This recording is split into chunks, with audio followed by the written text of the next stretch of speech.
My name is Dr. Donna McDonald. I'm from Griffith University. I teach policy and legislation and disability study to social work students and human services practitioners. Today I've got Dr. Jack Frisch, disability economist. Welcome, Jack. I'm so pleased you could join me today.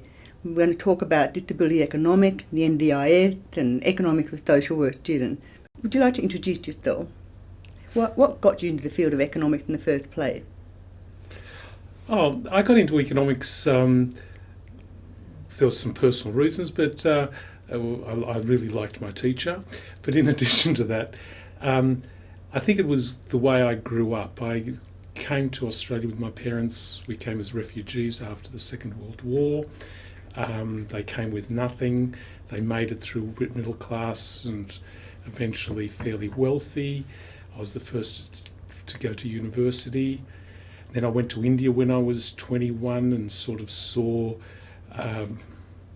what poverty really meant. But I was already interested in that, and that's why I got into economics. Mm-hmm. It was a social justice perspective rather than getting rich or anything like that.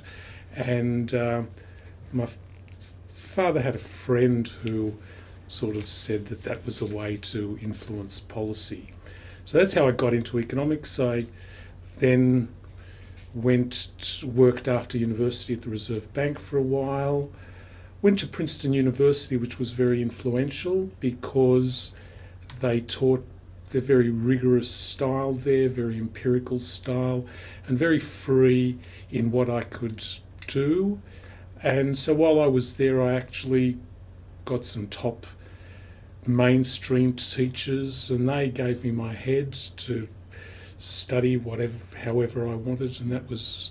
So how do you marry up social justice with economics? You mentioned to me once you were very interested in Amartya Sen. What's the relevance of Amartya Sen to your interest? Right, Amartya Sen is actually a philosopher-economist who critiques economics. He's done a logical critique from within the mainstream from a social justice perspective. And the name of his book was The Idea of Justice, I understand. The Idea of Justice, that's right. And one of the things let me just continue with how I got into disability part of after the economics. I actually have a daughter who's got what would be labelled as a profound disability. She's quadriplegic, and she's also got profound intellect. She's done very well. She's a lawyer, and she actually got the university medal in law.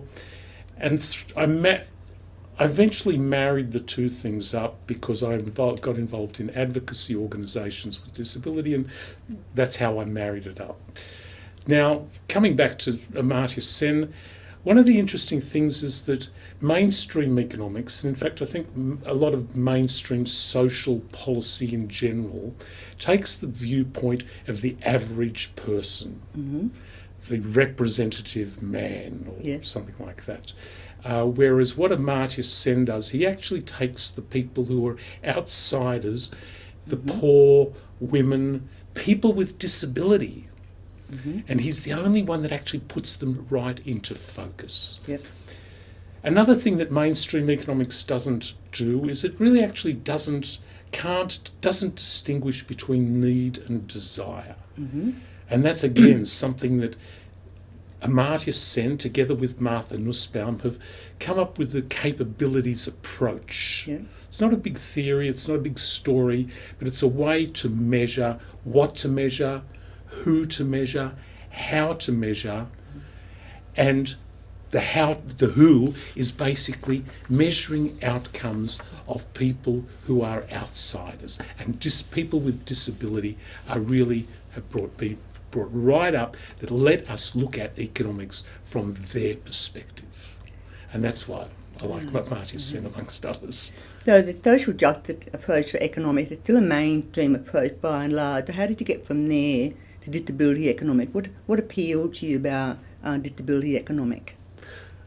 Well, I was marrying the two together. Let me just say one other thing, that Amartya Sen won the Nobel Prize in Economics and it very much critiqued mainstream economics. Yeah. And he critiqued them on things like the average, etc. The disability economics, well, it's not going to use mainstream methodology, because mainstream methodology concentrates on the average by and large. And it's another thing that mainstream economics does, which is not applicable to, say, people with disability, is the multiple contexts. Yeah. In mainstream economics, you basically can say, well, everyone is part of the same system. There's a common infrastructure, there's a common set of rules that apply to everybody in the same way. The social model of disability, which I only found out about when I got involved with advocacy, if you like, basically says, well, what is disabling is actually the social environment and its design. Yep. And every environment, every workplace, every home is going to be designed differently. They're not designed for people with disability, they're designed for the average person. Yep. And so therefore there's going to be multiple contexts. And so the general mass big data story, which you use in a lot of social science, just doesn't really apply. And so you need what I think is a special type of disability economics, which is going to account for that. And that's actually, I use a case study method, which looks at a particular person, which we'll talk about later. Okay, well, let's pick up on that. So we've started off with your personal circumstances, life experience, and you've got a social justice framework to economic, drilling down to disability economic. So that's all very rich context for us now trying to get a better handle on the implication of an economic framework to understand in the National Disability Insurance Scheme. Before we go into the detail of that, what do you understand to be the expectations around the National Disability Insurance Scheme? Oh dear. Look, I think the National Disability, the NDIS, is a fantastic idea. I think it's been a good report from the Productivity Commission, but I expect that the costs are going to be much greater than what has been forecast by the Productivity Commission, or people with disability are going to be disappointed, or both. And I've got 5 reasons for that. Okay. If you like. Yeah. I've got, and that's what and I'll start with where I first came across misgivings. I came across a report that the Commonwealth Actuary made, and buried deep down on sort of page 15 in the 3rd paragraph at the bottom of the paragraph, the actuary says, well, the Productivity Commission, and what the actuary is doing is actually reporting on whether the the estimates of the Productivity Commission are okay. Sorry, that's what the actuary is doing. Yeah. And he says, or she says, it's okay if the supports are going to be reasonable and necessary, but if the supports are going to be given on the basis of reasonable and appropriate, it'll be costlier. But everything's okay because the legislation is written in terms of reasonable and necessary. And I pricked up and I said, hello, what's that? What's the difference between necessary and appropriate? 4 showers a week versus 7 showers a week? People are going to be receiving, this has been costed on the basis of 4 showers a week, whereas I think people with disabilities are expecting, or for example, 7 showers a week. Yep. And this doesn't look right. And I spent a lot of time then thinking about need and desire and trying to bring it into an economic context. Lost a lot of sleep. So that's the first issue. And what were the other 4? Then I went to the Productivity Commission and sort of looked a little bit closely at that, and there were 2 main economics chapters in that, chapter 16 and chapter 20. And I think most people would not be able to read Chapter 20. It's hard. It's good economics, but it's hard stuff. It's for economists. And Chapter 16 also. But Chapter 16 is the chapter which is about costs. And I applied the costs to my daughter's situation. And I look at the transport costs first of all, and I see that it's been based on one $30 taxi trip per week. And I thought, well, this isn't right. My daughter works. She catches a taxi 5 times a week, not once. And so the costings here are going to be underestimated. And even for a person who isn't working, surely they're going to be going to some sort of they'll just go shopping, go for a cup of coffee. Now they're going to go to the shopping centre, that's 1 week, and then they're going to have to stay there and then come back the next week, or they're only going to go every fortnight. This doesn't sound like what the NDIS is meant to be doing. The NDIS is meant to help people. It's meant to make life better for people with disabilities, and it's going to be providing not much for people who are not employed. It's certainly not costing it for employed. Something's wrong here. So you experienced a disconnect between your own personal experience and what was in the report. That's for taxis. I then looked at personal care as well, and I looked at home modifications, and I looked at aids and equipment, and all of them were significantly disconnected from my own experience. So this was the second thing. Then I thought a little bit about it, and I thought, well, let's look at this. What is this? It's a person-centred project. We've never had something like this.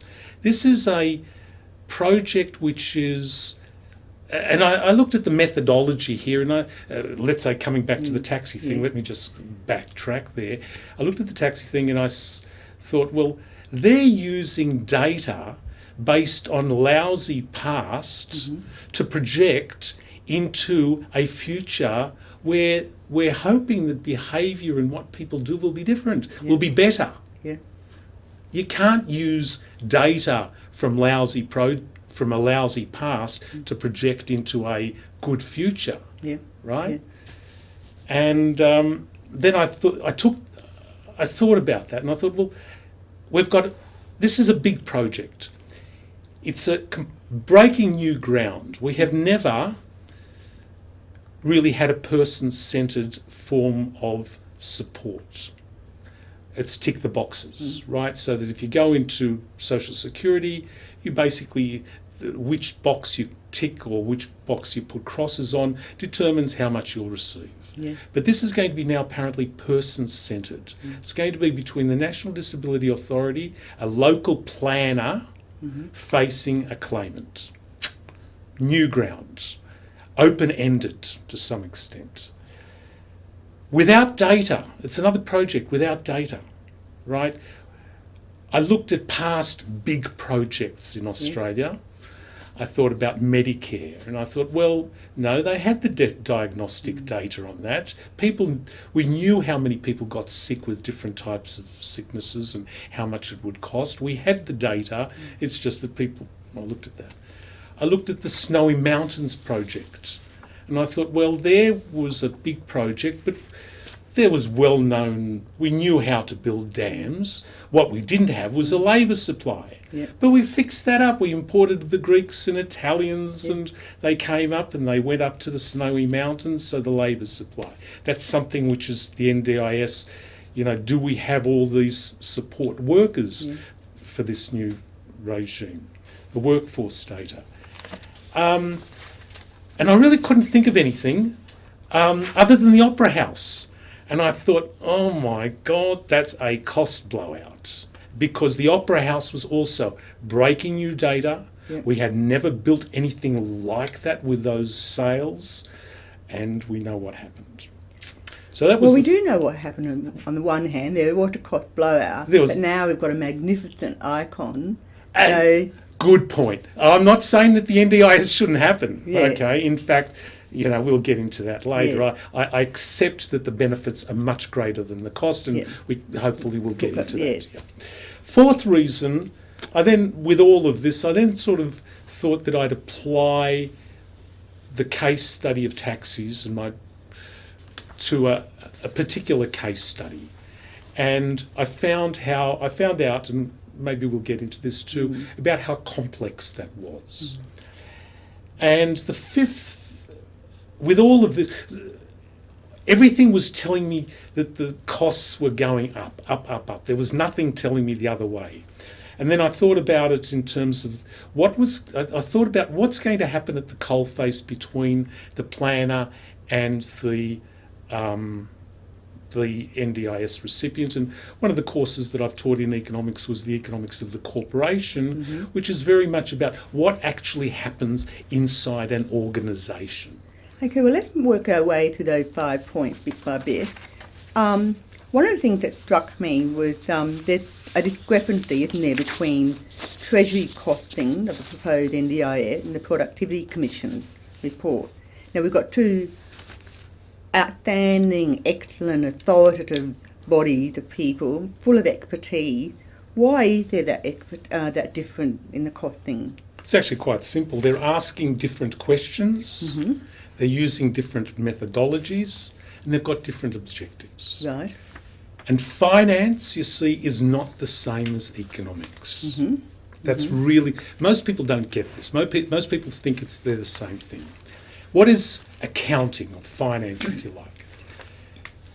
I'll call it accounting. Okay. I'm not going to be pedantic about the difference. But it's about monitoring the financial sustainability of a legal entity. Monitoring financial sustainability of a legal entity. Economics is about optimising, not monitoring, well-being, not financial, in a community of people.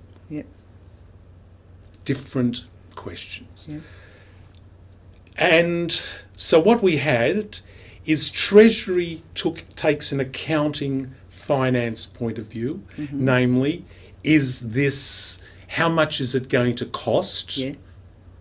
Right? How much are we taxing people? Productivity and their costings therefore were $6.5 billion. And Treasury says about $1.6 billion because they look at a economic perspective of well-being and measuring output loss. And they make different distinctions. So they're asking different questions and using different methodologies. And accounting, of course, gets the kudos because accounting, everyone understands cash. Well-being, on the other hand, sits inside people's heads. You can't see it, you can't touch it. Cash is in bank accounts, in your pockets, etc. So cash is more transparent. Accounting have standards, whereas economics basically is based on estimates. They're econometric, trying to measure what's going on inside the head. So less transparent, more complex, statistical, etc. So let me give you an example. You see, let's get back to the cost thing. I'll give it a little example of going for a swim and the difference between economics and finance again. When you go for a swim, most people will say that the cost is the cost of entry, let's say $3 to $6, and the cost of the bus trip, $3. A lot of people might forget the bus trip. An economist will say, yes, there's the cost of the bus trip, there's the cost of the entry, but there's also what you could have done in that time, i.e. you could have earned income. So if your income is $20 per hour and you go for an hour swim, that's an hour for the bus and the swim, then the cost of going for that swim is $29. Okay, because economics measures the opportunity foregone. What is lost? What doesn't happen? again, a very negative concept, Yeah. whereas accounting is a very positive, this is the cash. No, and it's easy for people to understand. Easy to understand. So in And- terms of the NDIS and those two reports, why should people like me, why should social workers care about that discrepancy or that apparent difference? So on the one hand, Treasury saying going to be 6.5 billion. The productivity said 24% of 6.5 billion. There's an equal 1.6 billion. So there's a discrepancy there, 4.9. Why should you care? Because when you're going to see that, and you're going to see the two authoritative organisations and organs of government are saying the same thing, you're going to say, what is going on? Yeah. You're going to be puzzled, you're just going to let it fly over, and you're going to be bamboozled. Yeah. And you're going to say, who's right? And the reality is that they're both right. Yeah. They're asking different questions. Come And back so to that. you as a social worker, first of all, should know that, well, what's going on here? Why is this happening? So that's one. The second reason to care is that when you look at the financial cost in this particular situation, 6.5 billion is 4 times more than 1.6. So the cost is not as great as people think it is. It's not 6.5. But the newspapers, of course, because of what I said about the bias towards understanding accounting and not taking with a grain of salt this well-being stuff estimated with econometric models, they're all going to report the 6.5. And so you should know that the cost is really only 1.6. And I think in another conversation you mentioned that it had implications for understanding that the burden was being shifted from the taxpayer to people with disabilities. Well, good, absolutely. You see, so the question then is, well, where'd the 4.9 go to, right? And the 4.9 billion, right, if they're both right, the 4.9 billion is actually what's called a distribution cost, right? Let me put it this way. If I give you a present of $100, right, I don't lose anything. I've given it to you voluntarily, either because you're giving me something, or because I like you, or because I think that you need it, okay? When I get taxed, on the other hand, if someone's basically saying, you've got to do this, it's not voluntary, I will try and minimise it. So people try to minimise their tax. And the best way to minimise it legally is just by changing your behaviour. Right. And so when you get taxed and the price goes up, consumers will buy something else. And when it's an income tax, what they'll do is they'll buy leisure, the alternative to earning income. And so as a result, production in the economy as a whole will decrease by 24%. If the NDIS, for example, was financed by a GST, then according to the Productivity Commission, and I'm only quoting Productivity Commission here, the effect, and they're taking their numbers from the Henry Tax Committee, the output loss would only be 10%. So instead of being 6.5, it'd only be 0.65 billion, only $500 million.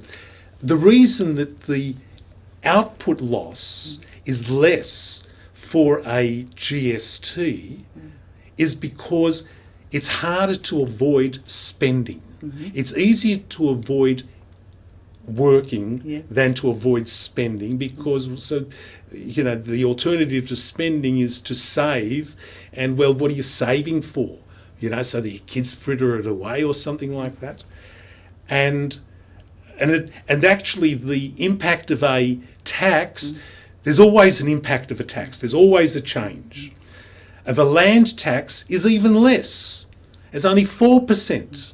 But the value of land is not enough, and the reason for that is because land is fixed. You can't move your land. Okay, but the amount of tax that would be collected would just not be enough to support all the expenditure in the economy. So there's a lot of economics buried in there, a lot of unpacking. So coming back to the NDIS, having worked our way through some of the differences in understanding finance, accounting, the tangible to finance, the intangible to economics, what then are the benefits of understanding economics? What's the benefit of the NDIS? Ah, right, good. Actually, I missed out something there because you asked me a question, I got sidetracked, as I often do, is you asked about the distribution effect. We didn't finish that. Yeah. What happened to the 4.9?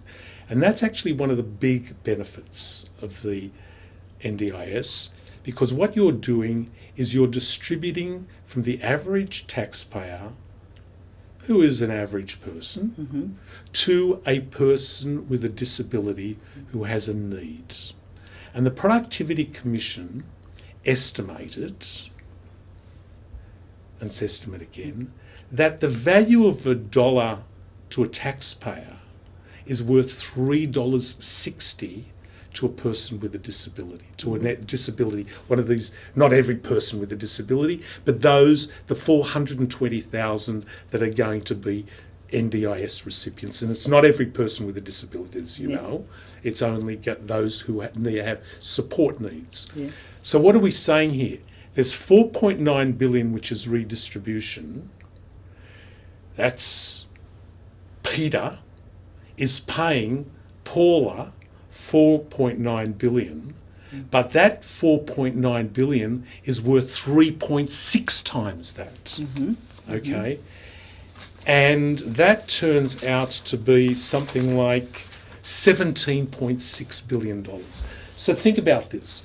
The economic cost, the output cost is 24% is only 1.6 billion, but what did I call the well-being value, the value of that 4.9 billion in the hands of the supports that a person with disability will get will be 3.6 times that, which is 17.6. Let's just break down that. Let's get away from the numbers and let's look at the concept for a minute. The benefit, you talked in another conversation about redistribution benefit and also the positive employment participation benefit and so forth. Can you talk about that, positive employment participation, people with disability, positive employment participation, family members? What were you talking about there? Well, that's the right. When a person with a disability, we know that the employment participation of people with disabilities in Australia is lousy. It's less than what it is in Europe. Which also has a very low participation. Which also has a low participation rate here. And so what the Productivity Commission said is, all right, as a result of the NDIS, we're going to get $2.7 billion worth of benefit from that because people who currently are not working will work. And that is increased output. At the moment, their unemployment is basically a loss in output to the economy as a whole. The NDIS is saying if we give these people sufficient support, aid and appliances, modification, transport and so forth, they'll get to school, they'll get to university, they'll get to work. Exactly. They'll get to work, and that's worth $2.7 billion, which is more than the output cost, right? And it's going to be only in the long run. Yeah. So they make a real point of that. That's not going to happen by 2030. It's not going to happen that they get supports next week and the week after they're going to be working. Because the kids, for example, will only start getting supports to be able to go to school. And so they'll only, that's one of the things the NDIS is going to be doing. And so that's going to integrate them into education, but they're only going to come out and get jobs in 20 years' time. Yeah. The people who are currently, many of them unskilled because of discrimination in education, they don't have jobs and they're not going to get jobs. So it's going to only be in the long run. And they're saying that of this 2.7 billion, how much? A quarter of it will be just catching up to Europe. And 3/4 of it, which I'm a little bit, which I question, will be due to economic growth, that Australia's growth is really gun-ho, which I think is a bit sus because the mining boom is over. And the second is DSP, the Disability Support Pension. So they're saying that the National Disability Insurance Scheme, together with the Disability Support Pension reform, will lead to 75% of that 2.7, whatever that is. I think it's a bit questionable, so I question that, but it's not the main focus of the NDIS. The main focus of the NDIS is that it's an insurance program. Yep. Just like fire insurance, burglary insurance, every person, every citizen who is now a taxpayer for whom $1 is worth $1 will, when they acquire, if they acquire a disability, get, for every dollar will be worth $3.6, in much the same way that nobody wants a fire, but everyone, you pay your fire insurance premium, hoping you won't have a fire, but when your house does burn down, that dollar will be worth $3.6. Well, let's have a look at the insurance model shortly. But right now, I'm interested in some comments that you made about the disability support pension. Now, of course, the DSP has been under review. Do you have any thoughts about the current review and the likely outcome? Look, I'm a bit pessimistic. I don't know whether it's by nature or whatever, but the nature of work, my view again is that the world has changed. The modelling that I know, and I taught labour economics, it's been, 10 years now, maybe things have changed, but all the modelling based on past data is in a different world, I almost think. The modern nature of work is in a globalised economy, it's a knowledge economy, it's a service economy. And in a globalised knowledge service economy, I think there's 4 skills which almost all of them are needed. All 4 of them are needed. What are they? You have to have it done by yesterday. It's got to be fast. You've got to be fast. Yep. You've got to have the knowledge, the skills, which of course people with disability will eventually get. Some have not got education, but more than that, it's got to be multi-skilling, right? It's not one skill. You've got to be able to collaborate, have all the other skills, etc. You also have to be able to sell. Even a lawyer now has to sell. They have to have an image, and they have to have the corporate image. Yeah. You have to have high heels. If you're a woman, you've got to be tanned. If you're a bloke, you've got to wear a suit. You've got to... there's almost a homogeneity in culture. And those 4 things are all things which, all 4 of them together are what are needed in a modern economy with those characteristics. And I sort of suspect that people with disabilities are not, that's not where their comparative advantage is compared to... Bearing in mind, of course, that people with disabilities aren't a homogenous group either. No, they're not. They're not. But, right, a lawyer, unfortunately too, has to have an image, right? Now, when we saw last week, for example, Prue on Insight, Yeah. Prue was a capable woman who, when she went into the interview, they sort of raised their eyebrows, but they were very politically correct. But she hasn't had a job, has she? No, not since February. Since February. And it's August. Right? She's a bright, alert, sparkling woman that just doesn't fit this homogeneous style that's wanted even in the law. Right? At the sales, at the restaurant, they want somebody that looks, ponytails and, etc. And they've now got to be multitasking. You've got to be quick service in a restaurant. You've got to be able to use a computer if you're a waitress or waiter. And I believe even the Coles checkouts, the packing, the helpers, they now doing it while the customer is in there, and they've got to know exactly where, the risotto is, which aisle it's in, etc., etc. All of that that compares, for example, to the past in the manufacturing industry, where, first of all, it wasn't a global economy. You could actually tailorize. It was single task specialization. So every person with a disability because it's heterogeneous, there'll be a whole bunch of heterogeneous skills that they will have, and in which they'll have a comparative advantage, and they'll fit right into. But those skills now are either overseas, low wage, or they've been replaced by the single tasks have been replaced by computers, machines. So where did that leave us with respect to disability support pension? Well, I don't think the jobs are there. I don't think the jobs will be there, first of all. And again, back to the disability support pension. Look, there are undoubtedly shirkers, right? No question. But, we don't know who they are. We do know that while there's been an increase in the number, the proportion of particular age cohorts has really stayed constant.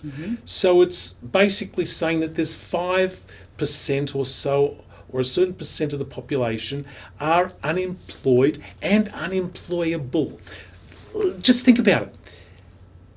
A person who would want to really live on a meagre DSP pension rather than have a decent job, okay?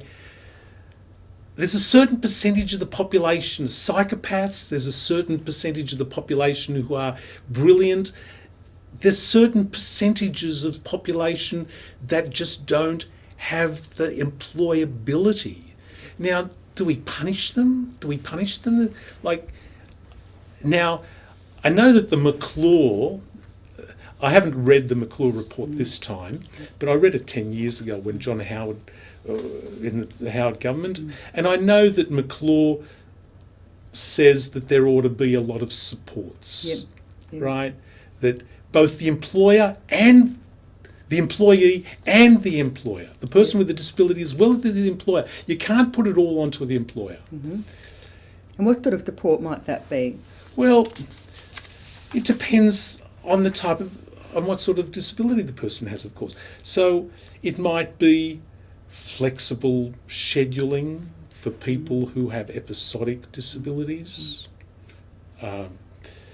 workplace modifications for people who are musculoskeletal disabilities or hearing impairments and stuff like that. Career planning and development. Staff training inside an organisation, because people are scared of how to deal with people and interact with, and etc. You also need a stronger Disability Discrimination Act in lots of things like buildings, transport, residential buildings, I'm talking about cafes, etc. Affirmative action. And when I talk about Disability Discrimination Act, there is, however, one, and I get into hot water over this, I know, but I think that the repeal of the Disability Discrimination Act the employment part. Because when I was a labour economist, almost the mantra for labour economics is that you only hire if you can fire. Now, what employer is going to want to fire a person with a disability? Especially if they might get dragged to court. So since the Disability Discrimination Act, there has been a decrease in the participation rate of people with disability, and I've puzzled over this, and I actually reckon that the reason for it is because, and I'll get into hot water, very politically incorrect, is partly because the employment provisions of the DDA. Because employers are fearful of doing anything. They become paralysed, that they fear that if they do what they think is right might end up being wrong. If they're fearful of turning left or right, or they don't know which way to go. Yeah. Not that they want to fire anybody, No. but let's say you do hire and the person doesn't work out. You know, as a labour economist, there's a whole bunch of other things you could say that, you know, if the, if productivity is not there, then, you know, should the employer bear the cost of lower productivity if there is? And the Productivity Commission assumes that people with disability are going to be less productive than the average worker. But that's not taken account of.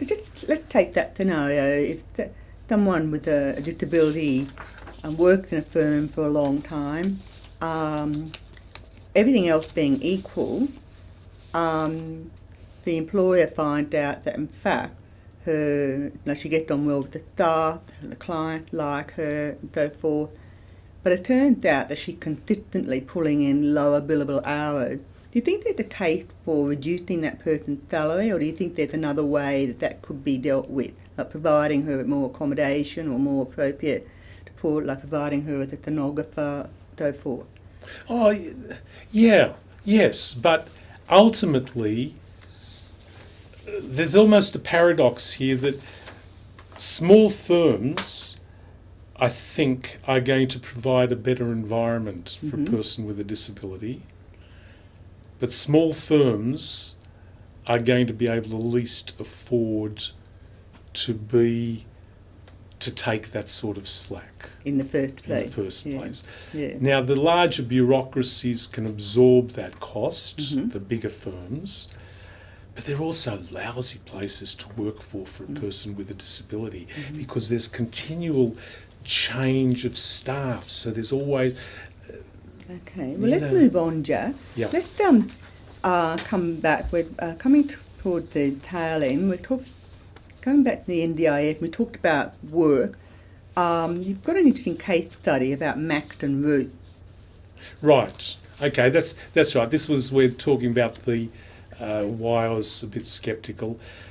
So after I saw the actuary and the Productivity Commission and whatnot, and I sort of thought I'd start putting together a case study of a situation. So I made up. And I looked at the numbers. My numbers are right. You know, you trust me. I assumed a person with quadriplegia, and I know a person like this. Quadriplegia, employed, earning a nice income, 55 grand a year, lives in the inner city so that they can get to work fairly quickly and easily. And they catch the morning bus. They catch the bus in the morning, but in the afternoon, Max catches the taxi home. And the reason for that is that at George Street, outside Wynyards, you have a trainload of buses. You can't even see which bus is yours. But yet the wheelie has to wheel there. Then there's a competitive rush of all the tired commuters trying to get onto the bus. And then if Max isn't first on, then he treads over toes and he has to get people who have sat down in the disability seat to stand up, and it's really tiresome. So Max instead decides out of his own pockets right now to pay to go home by taxi out of his own pocket. But he doesn't really like the taxi because it's isolated, and he actually prefers the conviviality of the bus. He's quite an outgoing person. Problem is that the getting on and off the bus delays the bus by 2 minutes per trip, and that's going to be important. And so what I've basically said is that I've argued that I reckon that the afternoon taxi a need. It's necessary, not appropriate, but necessary. Yeah. So we're coming back to the distinction between reasonable and necessary and reasonable and appropriate. Because I think it'd be right back to the start. Yeah. And then I also took a comparator, Ruth, who lives closer, just 500 metres closer on the same bus route to Max. And by the time the bus gets to her place, one of the things is that Max lives near the bus terminus, and where he gets on, it's quite easy to get on the bus in the morning, and that's why it's okay, so that there's no competition. But by the time at Ruth's bus stop, it's actually really quite competitive, and she almost has the same hassles in the morning as Max does in the afternoon. So she has to go by taxi also, and it's also necessary for her. Even though intuitively you would think that her costs, therefore, would be transport costs will be lower because she lives closer, they actually are higher. Yeah, yeah. And so I've spun a story around that. Okay.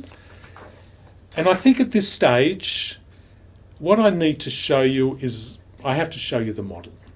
Well, that's a very complex looking table, Jack. If you could quickly run through it. And then show me the case study result, that'd be great. Okay, look, it seems easy to me.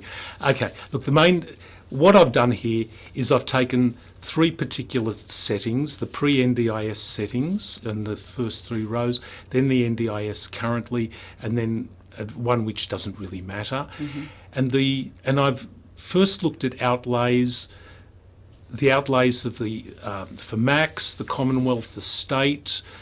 Then I've looked at the externalities, the other types of costs, and it all gets summarised here in the social, what I call the social net utility to Max, and the personal, for society, so that's in column K, and column L has the personal net utility, that's Max's point of view. And we can see in this cell here that net utility is maximised for Max, right, under the current system for catching a bus and a taxi. Okay? Now, and we can see also that, and that's the main thing. And this is down here. I have the assumptions, right? So that there are 240 work days in the year, 16 rain days, the bus fare is $3.20, the morning taxi fare is $27, the taxi subsidy is 50%, etc., etc. And I've modelled all these. So, for example, if you look at up here, and you can see that's my equations, right? Just take it on trust at this stage. It's going to be publicly available. It's up on the website, etc. Let me just show you something very quickly. One of the things I've assumed down here in these yellow marks, these are my assumptions. Now look what happens when I change, when I'm currently saying that commuters don't really care that much that they're losing that 2 minutes of time, and I'm assuming that, and that's what Treasury assumes, because they don't look at the externalities. And sorry, I should put that 0. And then down here, so you can see that is 0. And here I'll assume 100% that the deadweight, what's called the deadweight loss, or that all of the financial cost is an economics cost. So what now happens is that this is Treasury's point of view. And here in column I, we'd see that if you take the minimum cost point of view, then always it will be the case that you will say, no, Max should only catch buses. That's the minimum cost, obviously. But when you say that the other commuters they care a little bit, not much, but they care a little bit about the lost time, not 100%, and this is standard transport economics. And if you assume that the deadweight loss, or the real output loss of the tax, is 25%, Okay, then what do we get? And then instead of looking at social cost, we also look at the benefits here in columns J and K. Then we see that basically the benefits, the net utility for society will be maximised when Max catches taxis in the afternoon as well as the morning. So instead of minimising catching bus both times, Max, however, his net utility is still maximised here for only catching a bus and a taxi.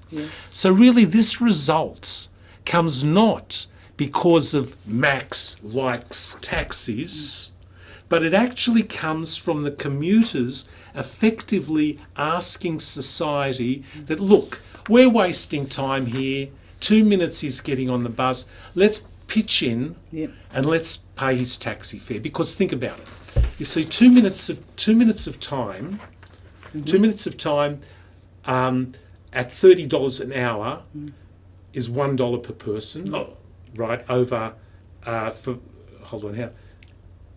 2 minutes of time at $30 an hour, that's right, that's a minute for 2 minutes, that's $1. 50 commuters, that's $50. Much cheaper than $27. And so it's society that's getting him, So that's the economics point of view. Thanks, Jack. I think that table illustrates beautifully. It's quite complex but very finite, and it illustrates perfectly, yet again, the difficulty that arises from having the debate between reasonable and necessary and reasonable and appropriate. And it comes to your final point about the corporatisation of the NDIS, NDIA, and the nature of the NDIS in terms of relationship between the planner, the NDIS recipient and so forth. So can we just briefly touch on that? Okay, can I just make one more point, which I think you, in that summary you missed? That is, the model also shows that very small changes in values can have big effects. I can show that. I haven't shown you that. We haven't had time. And that garbage in, garbage out. But so you can finesse models very easily. And it's I understand that. Let's just finalise things up now. Okay. Look, the issue is that the NDIS isn't a complete an insurance model. It's what I'd call it is a hybrid of insurance and welfare. If it was a completely normal insurance policies basically have there are time limits and dollar limits on them. Assessment is forensic, scientific, forensic fire, theft, burglars, etc. And there are often co-payments. And this all serves to limit the claims. This is not going to happen with the NDIS. The NDIS, there are no co-payments, there are no dollar limits, there are no time limits. So it's open-ended.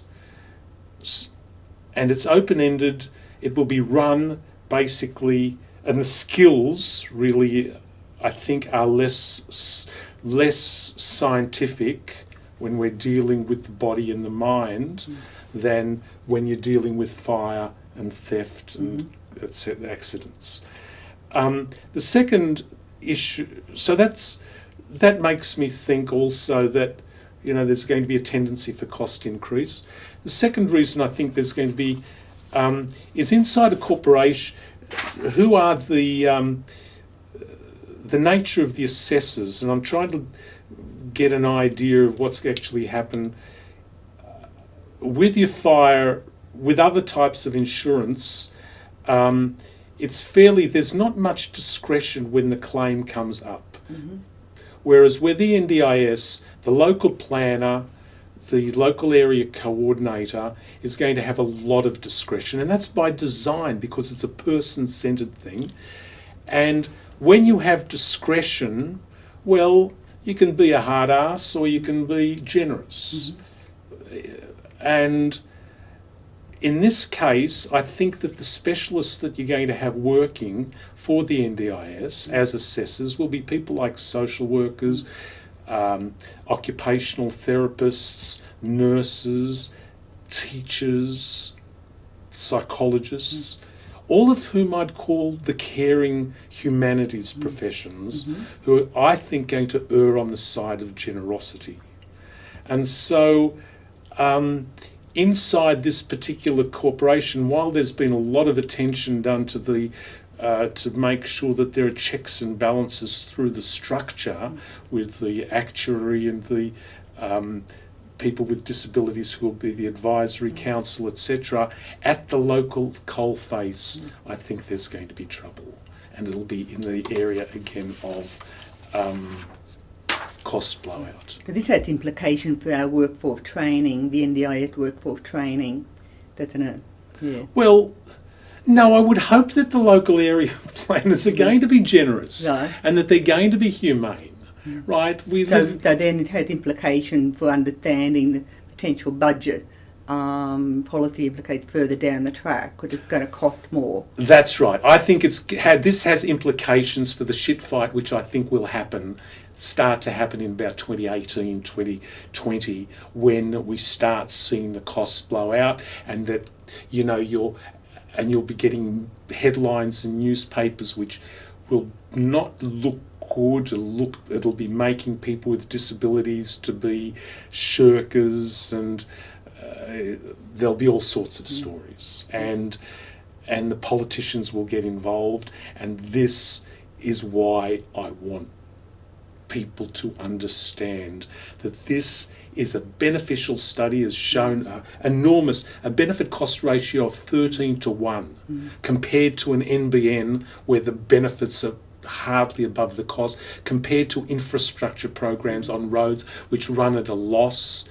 This has got a benefit cost ratio for 13 to 1, so we can afford as a society to basically have the costs increase significantly and still have, like the Opera House, a fantastic system.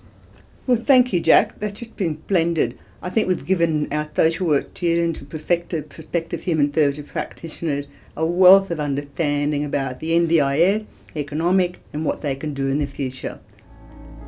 Thank you for joining us.